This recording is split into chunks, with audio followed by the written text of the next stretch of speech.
Když vhodíme do automatu korunu, projede po dráze až na toto místo. Nyní sundám pár kostek pro lepší přehled.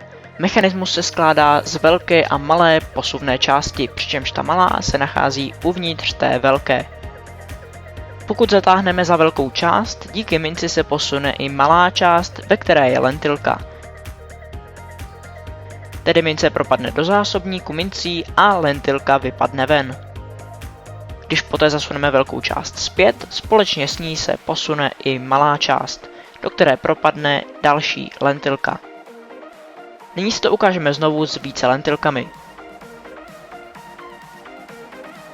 Jedna lentilka vypadne a další zůstanou na desce, protože jsou zablokované zásobníkem lentilek. Když velkou část zasuneme zpátky, další lentilka propadne do malé, protože opět je z druhé strany zablokovaná zásobníkem.